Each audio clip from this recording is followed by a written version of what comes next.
잘 아시는 것처럼 돌아오는 화요일이 음력 8월 15일 우리의 가장 큰 명절 중에 하나인 추석 명절입니다. 이 추석이라고 하는 명절은 이제 1년 중에 우리가 농사를 열심히 짓고 나서 수확을 거두고 그 수확의 기쁨을 또 풍성한 양식을 가까운 가족들, 이웃들하고 함께 즐기는 시간이죠. 1년 중에 기쁨이 가장 넘치는 시간. 그래서 이 추석을 우리말로 한가위라고 하지 않습니까? 오래 전부터 우리가 이런 말 많이 주고받았던 기억이 납니다. 더도 말고 덜도 말고 한가위만 같아라. 얼마나 이 절기가 좋은 절기였으면, 얼마나 기쁜 그런 명절이었으면 더도 말고 덜도 말고 한가위, 추석만 같아라, 이런 말을 했을까 생각합니다. 비록 우리는 미국에 살고 있어서 우리에게는 추석 연휴 3일간의 연휴도 없고 내일도 또 일상으로 돌아가야 되고 일터로 돌아가야 하는 그러한 삶이지만, 여러분 이 절기를 다시 한번 맞이하는 가운데 저와 여러분의 마음속에 우리 하나님께서 주시는 기쁨이 넘치기를 기대하고, 특별히 추석 수확의 풍성함으로 얻는 그 즐거움보다 우리 그리스도 안에서 누리는 그 기쁨이 오늘 이 예배를 통해서 온전히 회복될 수 있기를 주님의 이름으로 축원드립니다.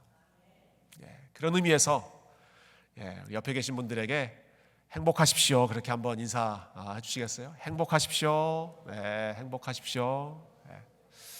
추석을 맞아, 특별히 주일을 맞아 우리 주님 주시는 복을 더 풍성하게 주고 받았으면 좋겠습니다. 이렇게 아침이라 그런지 별로 행복을 사모하지 않는 그런 표정들이 많이 있으셔서 일부러 한번 더 인사를 했습니다. 여러분, 우리가 지난주부터 성령의 9가지 열매 살펴보고 있습니다. 지난주는 사랑 받고, 오늘은 두 번째 열매인 희락, 기쁨의 열매에 대해서 한번 생각해 보려고 합니다. 성경에서 기쁨에 대해 가르치는 최고의 교과서, 최고의 텍스트북이 있다면 단연코 빌립보서라는 편지라고 생각합니다. 빌립보라고 하는 지역에 사도 바울이 보낸 편지, 그것이 빌립보서인데, 이 편지의 별명이 기쁨의 편지입니다. 아예 이름이 기쁨의 편지. 짧은 4장의 짧은 편지 안에 기쁨이라고 하는 단어, 그리고 기뻐하라라고 하는 명령이 얼마나 여러 번 나오는지, 사도 바울의 그 생각 가운데 성도들을 생각할 때마다 기쁨을 이야기하고 권면했던 편지가 바로 빌립보서, 기쁨의 편지입니다. 왜 이렇게 기뻐하라는 말씀을 많이 여러 번 강조했을까? 저는 2가지 의미가 있었을 거라고 생각합니다. 여러분, 우리가 어떤 말을, 같은 말을 계속해서 반복하는 이유는 그것이 중요하기 때문에 그렇습니다. 잊어버리면 안 되기 때문에, 너무너무 중요하기 때문에, 성도들의 삶에서 기쁨을 잃어버린다는 것은 상상할 수 없는 일이기 때문에 꼭 지키십시오. 너무너무 중요합니다. 그런 의미에서 바울이 기뻐하라라는 말씀을 수없이 반복했을 것입니다. 그런데 동시에 똑같은 다른 이유를 생각해 본다면, 여러분, 우리가 뭔가를 역시 계속해서 반복하고 또 강조하고 또 강조한다는 사실은 그것이 잘 안 된다는 것을 뒤집어 보면 의미한다고 할 수 있습니다. 한 번 말해서 잘 안 되기 때문에 2번 얘기하고 3번 얘기하고 여러 번 얘기할 수밖에 없는 것이죠.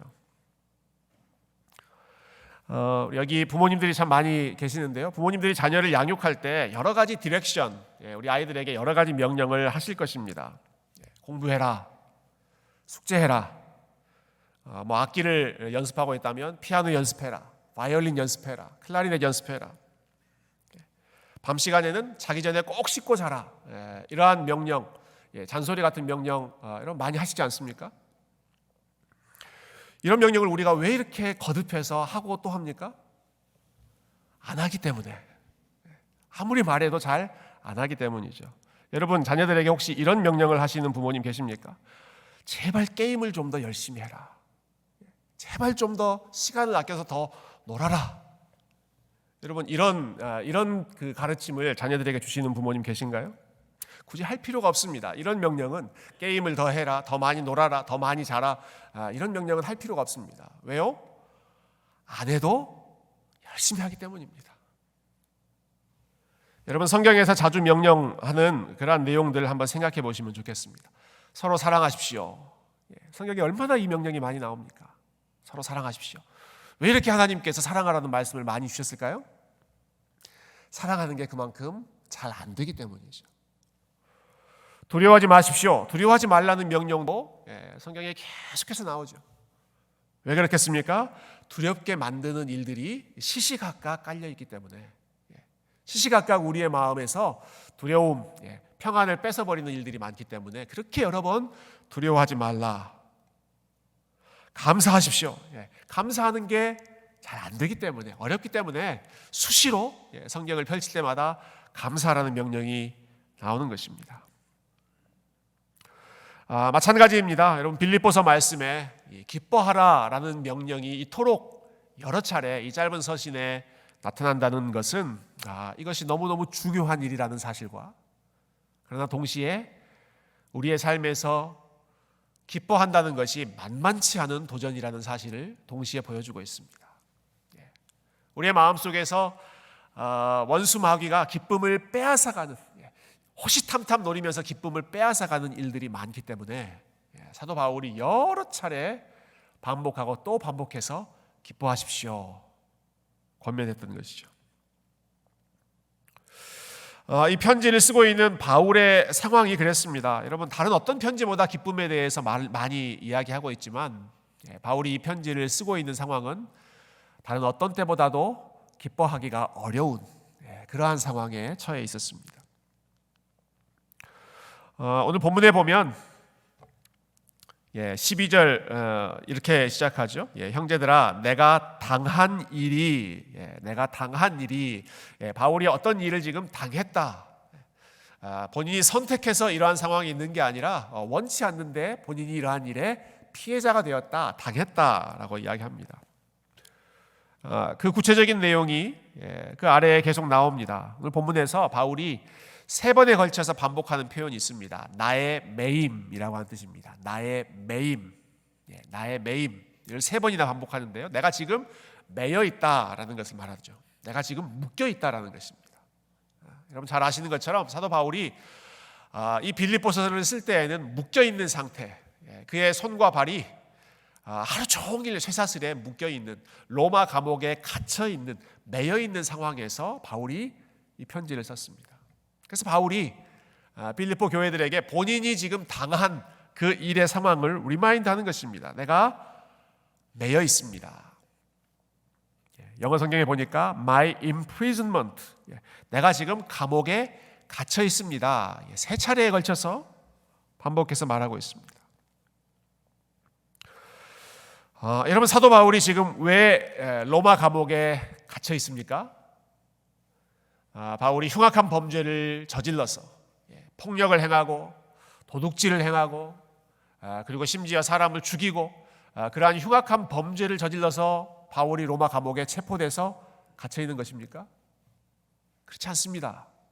바울이 지금 로마 감옥에 갇혀 있는 이유는 로마 제국이 하지 말라고 하는 일, 금지했던 일, 예수 그리스도가 주님이라고 하는 그 복음을 선포했다, 가르쳤다, 공개적으로 그 말씀을 전했다라는 이유 때문에 바울이 지금 로마 감옥에 갇혀 있습니다.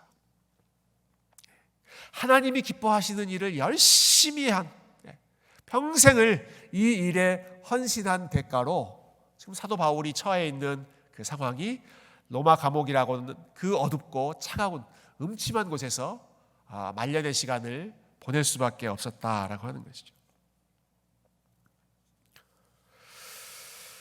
주님이 기뻐하시는 일에 자신을 참 드리며 희생했는데 그 결과로 바울에게 돌아왔던 현실이 차가운 로마 감옥이었다. 굉장히 인간적으로 생각할 때 씁쓸하게 만드는 상황이었습니다. 제가 이번에 아프리카 지역을 짧게나마 방문하면서 참 귀한 선교사님들하고 많이 교제를 할 수 있었습니다. 특히 제일 많은 시간을 보냈던 분이 그분 성함이 현광섭 선교사님이신데요.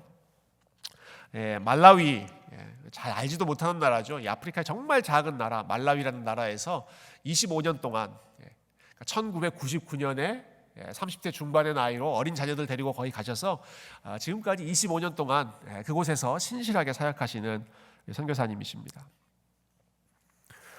처음 그 나라에 도착했을 때 말씀을 들려주시더라고요. 이분이 처음에 이 말라위라는 나라에 도착했을 때 3년 반, 거의 4년 가까운 시간 동안에 그 현지에 있는 사람들이 얼마나 거세게 반대하고 저항을 하는지 아무런 사역을 시작할 수가 없었다. 그러한 그 초창기의 상황을 말씀해 주셨습니다. 그 현지의 사람들 때문에 여러 차례 협박을 당하고 이 사람들이 얼마나 이 현광섭 선교사님을 밀어내려고 했던지 심지어는 이분을 파송한 한국의 교회, 그 교회를 수소문해서 알아서 이 사람들이 직접 그 파송교회에 전화를 하는 것입니다. 파송교회 목사님에게 전화를 해서 당신들이 당장 이 선교사를 한국으로 데려가지 않으면 우리가 그 생명을 장담할 수 없다. 여러 차례 살해 위협을 하면서까지 이 선교사님을 협박하는 그런 분위기였습니다. 깜짝 놀란 파송교회 목사님께서 다급하게 우리 선교사님에게 전화를 해서 현 선교사 지금은 도저히 상황이 안 좋은 것 같으니까 잠깐 한국에 들어왔다가 좀 상황이 좋아지면 다시 돌아가는 게 어떻겠느냐 이렇게까지 조언을 하셨다고 그래요. 근데 이분이 정말 이 강단이 있는 분이세요. 정말 그 선교사로서의 지조 아주 담대한 분이셔서 이렇게 말씀하셨다고 그래요. 목사님, 저는 하나님께서 보내서 이곳에 왔습니다. 하나님이 보내신 이곳을 나는 끝까지 지키겠습니다. 내가 지금 이 순간에 잠깐 떠나면 내가 다시 선교지로 돌아올 자신이 없습니다. 그러한 그 담대함으로, 그러한 확신으로 선교지를 지키고 그렇게 그 자리를 지켰을 때 반대하던 사람들이 하나 둘 사라지게 되고 선교의 문이 활짝 열리고 사역의 문이 하나 둘 열려서 그 후에 240여 개의 교회를 개척해서 세울 정도로 아주 왕성한 그러한 선교의 열매를 하나님께서 허락해 주셨습니다. 그런데 이 선교사님께서 이토록 담대하고 믿음이 충만했던 선교사님이 한순간에 무너진 순간이 있었다고 이야기를 하시더라고요. 선교지에서 보낸 20년째 되었을 때, 2019년이 되었을 때 본인 몸이 좀 좋지 않아서 이제 한국에 가서 종합 건강 검진을 받았는데 이분이 안타깝게도 암 판정을 받고 돌아오셨습니다. 당신 암입니다라고 하는 판정을 받고 당장 치료를 받을 수가 없었기 때문에 다시 일단은 현지로 선교지로 돌아오셨습니다. 그 소식을 듣고 말라위 선교지로 돌아왔는데 우리 선교사님의 마음이 얼마나 화가 나고 속상한지 이분이 그때 상황을 좀 리얼하게 이야기하시더라고요. 내가 한밤중에 그 선교센터에 있는 운동장을 몇 바퀴씩 몇 시간씩 돌면서 하나님께 따졌습니다. 하나님 어떻게 저한테 이러실 수가 있습니까? 어떻게 저한테 이러실 수가 있습니까? 아무도 안 오는 나라에 와서 20년 동안 내 가족들, 내 자녀들 그렇게 고생시키면서 정말 하나님 기뻐하시는 일이라고 생각해서 이렇게 열심히 수고하고 헌신했는데 하나님 어떻게 저한테 이런 일들을 허락하실 수가 있습니까?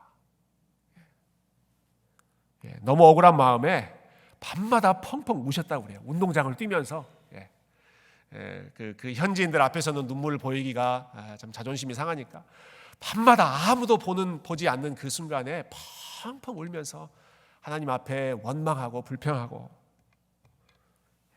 어떻게 이러실 수가 있습니까?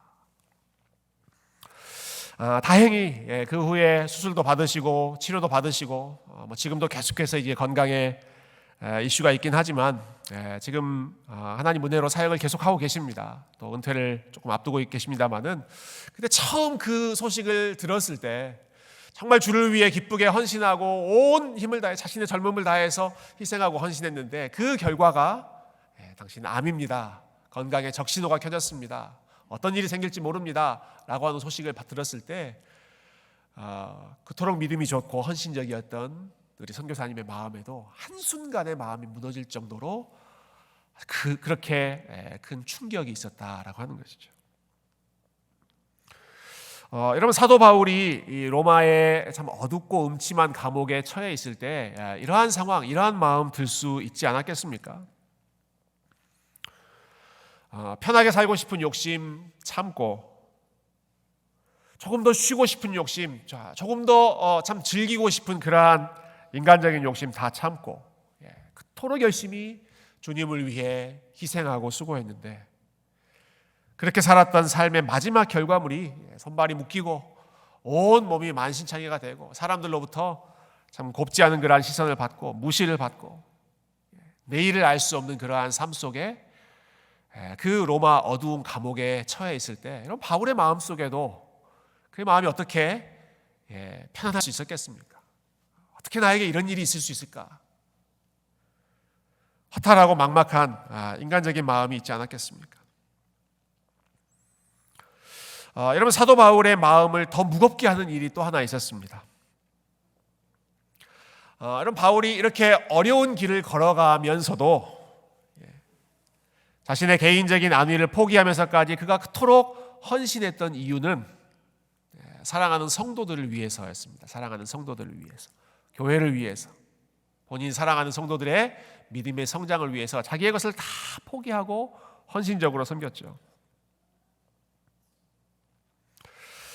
우리 많은 부모님들께서 자녀를 위해 자신의 즐거움과 자신의 시간을 희생하고 양보하는 이유는 자녀들의 잘됨을 위해서이지 않습니까? 부모님들에게 가장 큰 보상, 가장 큰 위로는 자녀들이 참 보란듯이 잘 성장하는 것이죠. 꼭 세상적으로 성공하는 것만이 아니라 우리 자녀들이 바르게 잘 자라고 부모님들이 얼마나 나를 위해 희생하고 수고해 주셨는지를, 그 은혜를 알고 그 사랑에 감사하는 마음으로 자라는, 여러분, 그 자녀들의 위로, 자녀들의 성장하는 모습이 부모들에게 허락되는 최고의 상급, 최고의 보상 아니겠습니까? 그런데 바울이 지금 이렇게 감옥에 갇혀 있는 동안에 바울의 귀에 굉장히 실망스러운 소식이 한 가지 들렸습니다. 그 내용을 말씀을 통해서 한 번 더 확인해 보면 좋겠습니다. 15절부터 17절 말씀인데요. 15절부터 17절 우리 한 번 더 같이 읽어보시죠. 시작. 어떤 이들은 투기와 분쟁으로, 어떤 이들은 착한 뜻으로 그리스도를 전파하나니, 이들은 내가 복음을 변증하기 위하여 세우심을 받은 줄 알고 사랑으로 하나, 그들은 나의 매임에 괴로움을 더하게 할 줄로 생각하여 순수하지 못하게 다툼으로 그리스도를 전파하느니라.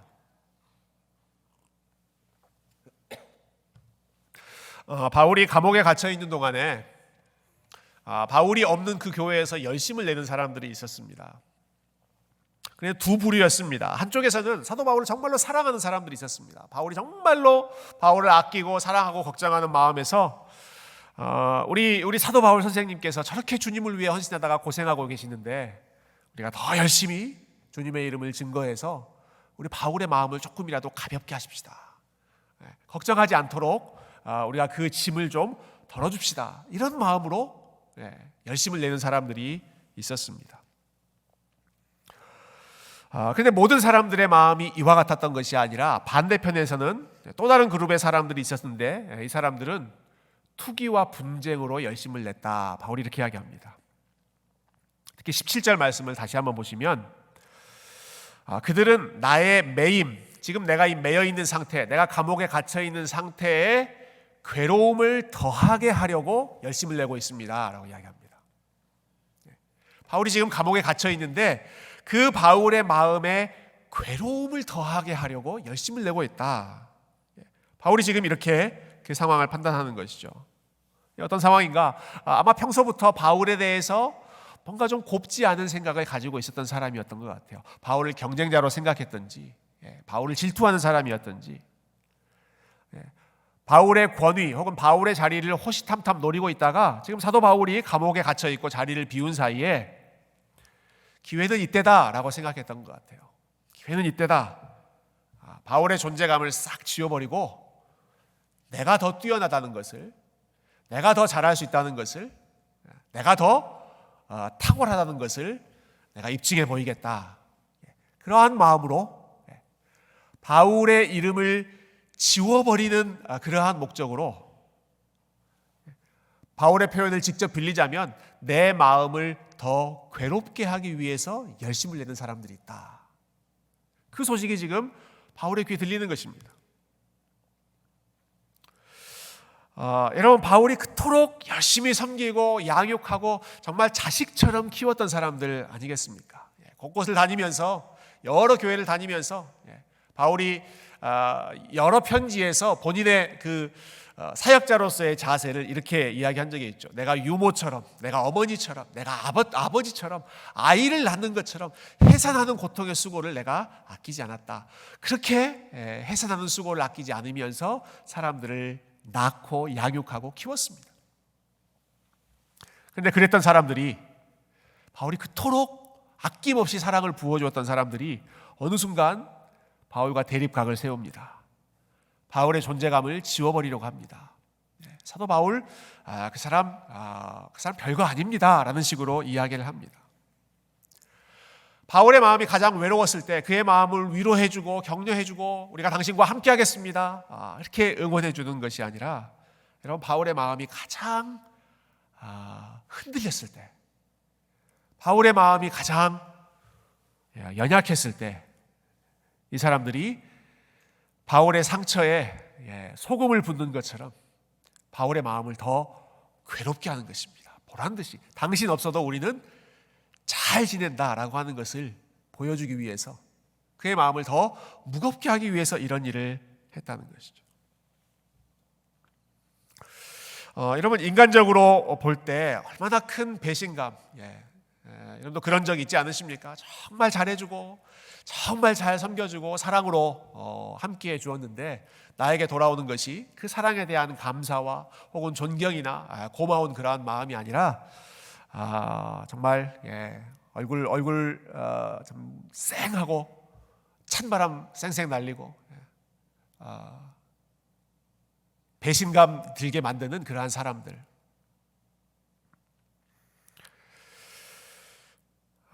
바울이 감옥에 갇혀 있을 때 그의 귀에 들렸던 소식이, 사람들이 지금 이렇게 하고 있습니다. 당신의 마음을 더 괴롭게 하려고 열심을 내는 사람들도 있습니다. 바울이 이렇게 소식을 듣는 것입니다. 정말 놀라운 사실은 여러분, 이러한 상황에서 사도 바울이 보여주는 반응입니다. 오늘 본문에서 우리가 주목하고 기억해야 할 반응이죠. 우리 18절 말씀 한 번 더 같이 읽어보십시다. 18절입니다. 시작. 그러면 무엇이냐? 거칠애로 하나 참으로 하나 무슨 방도로 하든지 전파되는 것은 그리스도니 이로써 나는 기뻐하고 또한 기뻐하리라. 아멘. 여러분, 바울이 뭐라고 합니까? 나 정말 이 사람들 때문에 너무너무 서운하다, 너무너무 속상하다, 그렇게 이야기합니까?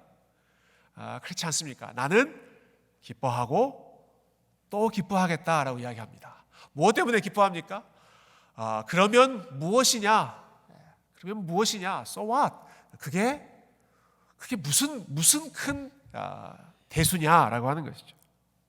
사람들이 나를 위해서 열심을 내든지 아니면 나를 미워하는 마음에서 혹은 나를 질투하는 마음에서 나에게 심지어 괴로운 마음을 더하게 하기 위해서 어떠한 열심을 내든지 간에 그게 무슨 대수로운 일이냐? 거칠애로 하든지 참으로 하든지 나를 사랑하는 마음으로 하든지 아니면 나의 존재감을 지워버리려는 그러한 동기에서 하든지 간에 전파되는 것은 그리스도니, 그러한 잘못된 동기와 잘못된 욕심을 통해서라도 우리 예수님의 이름이 조금이라도 더 드러날 수 있다면, 그 사람들이 그러한 이기적인 욕심으로라도 더 주님께 더 헌신할 수만 있다면 나의 평판이나 나의 위치나 혹은 내가 얼마나 기억되느냐 하는 것은 조금도 중요하지 않다. 조금도 중요하지 않다라는 것입니다. 나의 존재감은 조금도 중요하지 않다. 오직 그리스도께서 높임 받으시고 그리스도께서 교회 안에서 여전히 일하고 계시고 그리스도께서 여전히 다양한 사람들을 사용하셔서 그분의 일을 이루어 가신다는 사실, 나는 그것으로 인해서 기뻐하고 나는 그것으로 인해서 즐거워하겠다 고백하는 것이죠. 여러분, 바울이 이 편지를 쓰고 있을 때 처해 있었던 상황들은 우리가 잠깐 살펴본 것처럼 정말로 기뻐하기 어려운 상황이었습니다. 열심히 수고하고 나서 감옥이라고 하는 아주 우울한 현실을 맞이하는 것도 그랬고, 본인이 열심히 공을 들여서 섬겼던 사람들이 기대했던 반응, 예상했던 그러한 반응이 아니라 아주 차갑고 쌩쌩한 그러한 반응을 보인 것도 바울의 마음을 낙심시키고 우울하게 만들 수 있는 충분한 소지가 있는 그러한 일들이었죠. 그러나 바울이 이러한 상황에서 어느 때보다도 더 빌립보 교회 성도들에게 내가 지금 기뻐합니다 라고 이야기하고 있고, 그리고 우리가 함께 기뻐합시다 라고 권면하고 있습니다. 내가 비록 감옥에 있지만, 내가 감옥에 있기 때문에 이전에 만날 수 없었던 로마 군인들을 자유롭게 매일매일 만날 수 있고, 그 사람들에게 예수 그리스도를 함께 소개할 수 있는 것, 나는 그것 때문에, 나의 이 상황 때문에 예수 그리스도 이름이 더 증거될 수 있는 것 때문에 기뻐하겠습니다.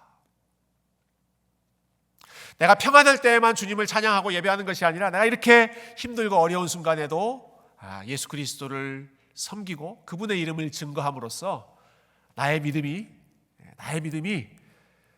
평탄할 때에만 드러나는 것이 아니라 정말 어려울 때에도, 그때도 드러나는 진짜 믿음이라고 하는 나의 믿음의 진정성이 드러날 수 있게 된 것으로 인해서 나는 기뻐하겠습니다.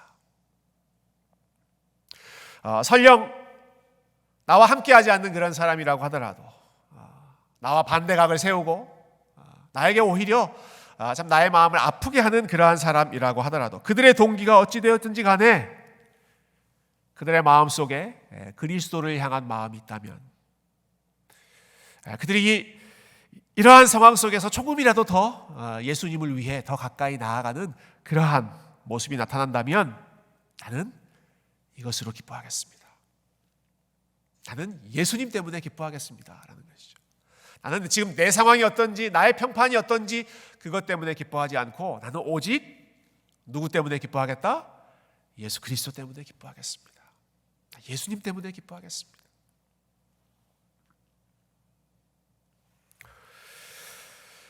이러한 사도 바울의 삶의 우선순위를 가장 분명하게 보여주는 아름다운 고백이 오늘 마지막 20절과 21절에 나옵니다.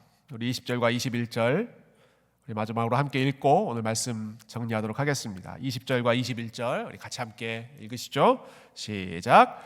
나의 간절한 기대와 소망을 따라 아무 일에든지 부끄러워하지 아니하고 지금도 전과 같이 온전히 담대하여 살든지 죽든지 내 몸에서 그리스도가 존귀하게 되게 하려 하나니, 이는 내게 사는 것이 그리스도니 죽는 것도 유익함이라. 아멘. 여러분, 셰익스피어라는 사람이 만든 그 햄릿, 그 유명한 작품에 많은 사람들이 아는 대사가 있죠. 사느냐 죽느냐 그것이 문제로다, 이런 대사 있지 않습니까? 사느냐 죽느냐 그것이 문제로다. 여러분, 바울에게는 그게 문제가 아니었습니다. 사느냐 죽느냐 그게 문제가 아니라 바울은 뭐라고 고백합니까? 살든지 죽든지 나를 통해서 그리스도가 존귀하게 되는 것이, 나는 그게 중요하다. 나는 살든지 죽든지 그 안에는 여러 가지 상황들을 우리가 대입할 수 있지 않겠습니까? 내 상황이 평탄하든지 어렵든지, 내가 많은 사람들로부터 인정을 받든지 내가 잊혀지든지, 내가 건강하든지 병약하든지, 내가 안정적인 삶에 있든지 아니면 내가 불안하고 흔들리는 삶에 있든지, 그것이 중요한 것이 아니라 그 상황 속에서 나를 통해서 그리스도가 존귀하게 여김을 받는 것, 내 입에서 예수 그리스도에 대한 찬양과 기쁨과 감사가 멈추지 않는 것, 내 삶 속에서 나의 모든 상황보다도 주님이 더 중요한 분이십니다. 예수 그리스도가 나에게 가장 중요하고 아름다운 분이십니다. 이 고백이 떠나지 않는, 이 예배의 삶이 떠나지 않는 것이 나에게 가장 중요한 일입니다. 이게 가장 중요한 일입니다. 그리스도가 존귀하게 된다라는 말은 예수님이 나의 주인이라고 하는 사실을 내가 끝까지 인정하겠습니다라는 말이죠. 지금 내 상황이 어떤지 간에 그분이 지금도 내 삶을 다스리고 계시다는 사실을 내가 절대로 잊지 않겠습니다. 그것을 내가 절대로 놓치지 않겠습니다. 그 마음이 어떠한 상황에서든지 예수 그리스도가 나를 통해 존귀히 여겨지길 바라는 사도 바울의 마음이었습니다. 여러분 어떠한 일에서 여러분의 즐거움과 여러분의 기쁨을 찾고 계십니까? 여러분 무슨 일들이 여러분의 마음을 즐겁게 하고 또 여러분을 기쁘게 해줍니까? 우리가 일반적으로 즐거움을 느끼고 기쁨을 느끼게 하는 그 많은 일들은 사실은 왔다 가고 좋았다가 나빠지고 사람들 역시도 우리의 마음을 즐겁게 했다가 실망스럽게 했다가 그러한 상황들은 언제나 시시각각 변하고 있다는 것을 우리가 늘상 경험하고 있죠. 그러나 여러분 절대로 우리의 마음 가운데 기쁨이 사라질 수 없는, 사도 바울이 언제나 항상 기뻐하십시오 라고 이야기할 때 붙였던 수식어 주 안에서 항상 기뻐하십시오. 여러분 우리가 언제나 기뻐할 수 있는 유일한 이유, 변치 않는 이유는 우리가 주님 안에 있기 때문이고 주님께서 우리를 떠나지 않기 때문이고 우리를 향한 주님의 사랑이 변하지 않기 때문이고 감옥에 있든 감옥 밖에 있든 어떠한 상황이든 간에 하나님께서 우리를 통해서 그분의 일을 이루어 가실 줄 믿기 때문에 여러분 거기에 저와 여러분의 기쁨이 우리의 즐거움의 근원이 항상 뿌리 박을 수 있기를 존귀하신 주님의 이름으로 축원드립니다. 거기에만 우리의 기쁨의 이유가 있었으면 좋겠습니다. 제가 최근에 읽은 책 한 권 좀 나누고 오늘 말씀 정리하려고 하는데요. 틈틈이 읽는 책인데 좀 인상적입니다. 책 제목이 오늘 일하는 예배라는 제목입니다. 오늘 일하는 예배. 이분이 하루하루 매일매일 사소하게 보내는 그 시간 속에서 자기가 어떻게 하나님을 묵상하고 하나님을 기억하려고 애쓰는지 그러한 경험을 나눠주는 책인데 오늘 일하는 예배 이 책의 그 핵심 포인트는 오늘 일하는 시간이 하나님을 예배하기 가장 어려운 시간이다라는 것입니다. 오늘, 지금, 현재라고 하는 시간이 우리가 하나님을 즐거워하고 하나님을 기뻐하기에 가장 어려운 시간이다. 가장 힘든 시간이다. 이분이 자신의 경험을 한 곳에서 이렇게 들려줍니다. 나는 전쟁으로 피폐해진 지역에서 몇 달을 보낸 적이 있다. 아마 거기에서 여러 가지 사역을 하기 위해서였던 것 같아요. 그런데 평범한 미국인으로 집에서 갓난아이와 걸음마쟁이와 하루를 보내던 때보다 긴장과 위험의 한복판에서 내가 훨씬 더 평안해한다는 것을 발견하고 깜짝 놀랐다. 문제는 일상이다. 전쟁을 겪거나 허리케인이 지나갈 때 어떻게 할지 생각하는 것은 쉽다. 그러나 오늘 하루 어떻게 절망하지 않고 살아낼지 알아내기란 훨씬 어렵다. 이런 말입니다. 이분이 전쟁으로 인해서 폐허가 된 곳에 가서 아마 봉사도 하고 선교도 하고 그랬던 것 같아요. 그 어려운 시간에서 그 어려운 곳에 있는 사람들, 그 열악한 상황에서 사람들을 돕고 그 속에서 하나님의 은혜를 체험하는 것은 오히려 상대적으로 더 쉬웠는데 미국으로 돌아와서 안정적인 가정에서 아무런 위협이 없는 그러한 순간에서 오히려 하나님의 은혜에 감사하고 기뻐하는 것이 훨씬 더 어렵더라라는 것입니다. 오늘 하루를 살아가는 삶 속에서 시시각각 작은 일 때문에 짜증나고 원망이 들고 불평이 드는 것이 일상에서의 삶이더라라고 하는 것이죠. 이분이 이런 이야기도 합니다. 우리가 시간을 과거, 현재, 미래로 나누지 않습니까? 과거, 현재, 미래. 이 중에서 가장 사랑하기 어려운 시간이 현재이다. 오늘이다. 가장 사랑하기 힘든 시간, 가장 좋아하기 힘든 시간이 오늘이라는 것입니다. 여러분 과거의 시간은 종종 아름답게 미화됩니다. 여러분 이런 생각 드실 때가 있지 않으세요? 그때가 좋았는데, 과거가 좋았는데, 그런 생각 여러분 들지 않으세요? 그때가 좋았는데.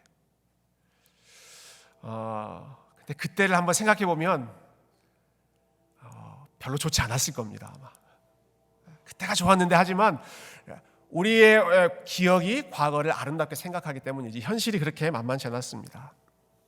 여러분 이스라엘 백성들이 노예 생활을 마치고 광야 생활을 하는데 입버릇처럼 했던 말이 있었습니다.